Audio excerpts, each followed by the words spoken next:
De manière générale, le monde de la technologie, de la science a été longtemps assez cloisonné, hein, chacun dans sa discipline, chacun dans son institution. Hein, je rappelle les grandes écoles d'un côté, les universités de l'autre. Bon.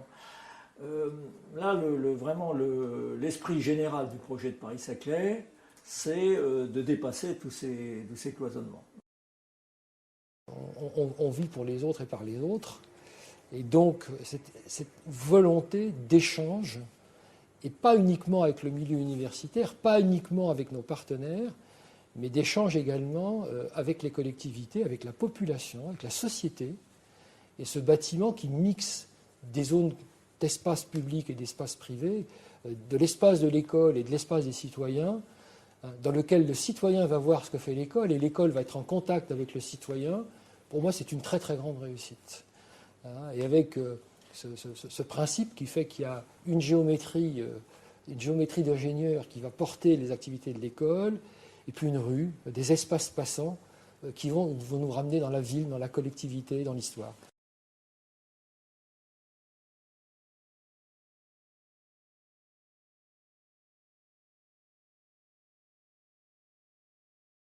Un autre principe essentiel pour nous, c'était l'adaptabilité.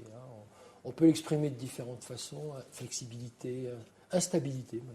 La stabilité, c'est la conséquence du changement. Vous savez qu'à Centrale, on aime le changement. Parce que nous ne savons pas ce que fera notre recherche et notre enseignement dans 20 ans. Or, il faut que nous construisions pour 50 ans.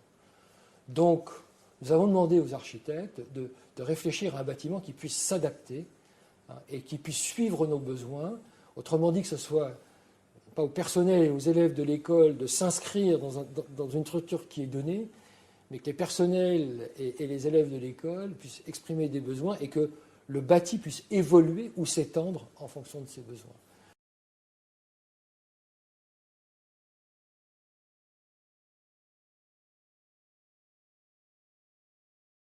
On a essayé de réfléchir à comment faire une école qui puisse être à la fois un projet pédagogique, un projet architectural et un projet urbain.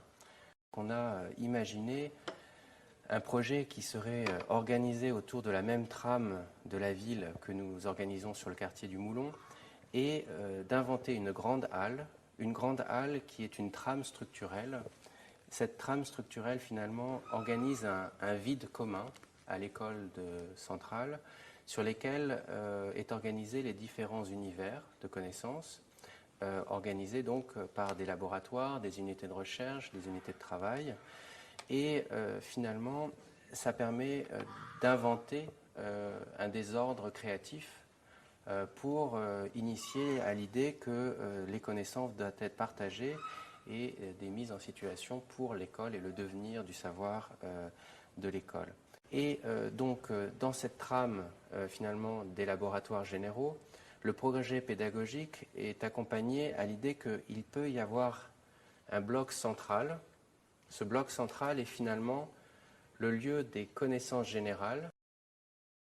Un de mes rêves, d'ailleurs, c'était de me dire, finalement, quand on rentrera dans les locaux de l'école centrale, lorsque nous y serons, qu'il y ait toujours quelque chose qui se passe quelque part. On puisse se dire, oui, voilà, dans tel coin du bâti, il y a des gens qui sont en train de travailler, ou même de faire autre chose, peu importe, mais qui soient vivants tout le temps et avec des échelles de temps différentes.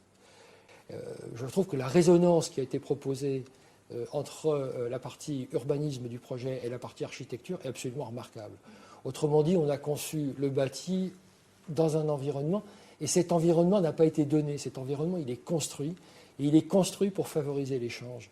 Au fond, ce bâtiment, on peut rentrer dedans, on peut en faire le tour, on peut le traverser, on peut le voir, et ça c'est formidable. Et il n'est pas nécessaire même de rentrer pour en profiter. Donc je trouve que cette empreinte du bâti sur l'espace et de l'espace sur le bâti est très très bien traitée dans le projet que nous avons retenu.